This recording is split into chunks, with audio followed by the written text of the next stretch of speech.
You should make sure that the tower and the water in it is kept as clean as possible, and also treated to either kill Legionella or limit its ability to grow. Controlling the cleanliness of the system is usually achieved by adding a combination of chemicals that act as dispersants and corrosion and scale inhibitors.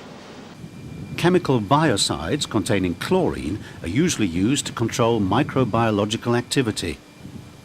Other, less common biocides or physical treatments can be used.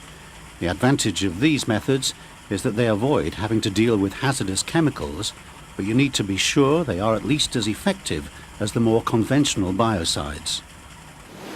Dosing needs to be carried out regularly and preferably automatically. The biocides must be used at the right concentration to be effective, and you need to ensure this concentration is maintained for long enough to have effect throughout the system.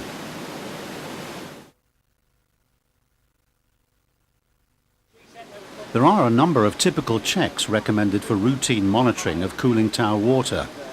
It's important to remember that you know why certain parameters are being measured, and that you understand what the control limits are for each of the parameters, so that you can take appropriate action based on the results of the monitoring. Your routine checks will also look at the microbiological quality of the water. As well as checking the general bacterial levels, you should also check specifically for Legionella bacteria at least every 3 months. You may need to check more often at certain times, for example when you're commissioning a tower or setting up a treatment program. Well, the commonly used method to detect bacteria and fungi is a dip slide.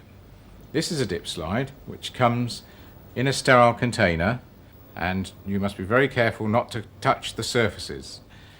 When you're going to take a sample, you remove it carefully from the container, and you'll see on one side it has a medium which will grow bacteria, and on the other side it has a medium which will grow fungi. To use this, one simply immerses it into the water, and you count for 10 seconds, and then remove it and allow it to drain for a few more seconds before replacing it in the sterile container. You notice I've been careful not to put this down and not to touch the edges. Replace the slide in the container, and then it has to be incubated, and the best temperature for a cooling tower is usually 30 degrees Celsius. You don't put it on top of your radiator or in a cupboard somewhere and forget about it. You have a special heated cabinet which is thermostated to 30 degrees Celsius. Leave it in there for the appropriate number of days, and then count the colonies or read the colonies against the chart supplied with the slide. Unfortunately, Legionella don't grow as easily as most other bacteria. They are very fastidious, and you have to use a special medium. This requires a specialist laboratory, so the sample will have to be sent to a laboratory which is experienced and is accredited in the National Accreditation Scheme for this particular test. Testing for Legionella is just one of the checks that you need to carry out. It is not a substitute for a properly managed control regime.